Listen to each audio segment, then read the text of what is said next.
Madam kindly আপনি আপনার নামটা বলবেন। মৌসুমী দেব, আপনি কোথায় থাকেন? বাবুচি কলোনি, নাগের বাজার। Very good. আচ্ছা ম্যাডাম, আপনার কী সমস্যা? কাইন্ডলি একটু সমস্যাটা বলবেন। আমার হাঁটুর ব্যথা, হুম। হাতের নার্ভের মানে হাত মোড়াতে ব্যথা করে, পায়েও? পায়েও ব্যথা করে। মানে সারা শরীরেই কম বেশি? কম বেশি সারা শরীরে একটু হাই ব্যথা প্রেশারও আছে। আছে? High pressure. ওষুধও? থাইরয়েড আছে আমার। থাইরয়েড আছে? থাইরয়েডটা আছে। ওটা গ্ল্যান্ডে ঠিকঠাক দিলে থাইরয়েডটা ঠিক হয়ে যাবে, ঠিক আছে? থাইরয়েড আছে। যাক, আমি আপনাকে মোটামুটি 50 মিনিট 1 ঘন্টা নাড়াচাড়া করেছি, 40-50 মিনিট আপনাকে দিয়েছি। এই টোটাল জলও খাইছি, আগে পরে জলও খাইছি। তো এই টোটাল সিস্টেমটা দেওয়ার পরে এখন আপনার অনুভূতিটা কেমন? একটু বেটার লাগছে, মানে একটু ভালো লাগছে। ভালো লাগছে? পা ব্যথাটা একটু হালকা হালকা লাগছে। হালকা লাগছে। আর হচ্ছে ঘাড়ে ব্যথা? ঘাড় ব্যথাটা একটু কম। ঘাড়ে ব্যথাটা কম আছে।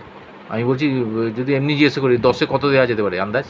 একদিনের এটা তো একদিনের প্রসেস না, আপনার দীর্ঘদিনের ব্যথা। মোটামুটি একটা কত দেওয়া যেতে পারে 10-এ? আউট অফ 10 আন্দাজ?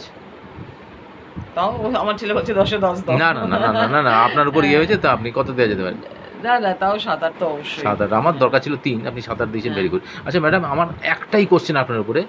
যদি এই যে প্রসেস আগে জল খাওয়ানো, পরে জল খাওয়ানো, আমি যেটা বললাম ম্যাক্সিমাম 40% অ্যাবজর্ব হয়, এটা খেলে মোর দ্যান 80-90% অ্যাবজর্ব হবে।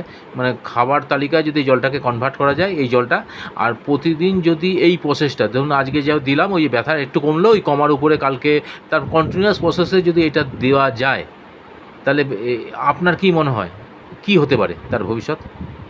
না, কন্টিনিউ মিস না, আজকে দিলাম 7 দিন বাদে, তা হবে না। কন্টিনিউ নন স্টপ যদি দেওয়া যায়। হ্যাঁ, নন স্টপ দিলে তো ব্যথাটা অনেকটাই কমে যাবে। ব্যথাটা কমে যাবে এবং রোগ কমে যেতে পারে আর কি।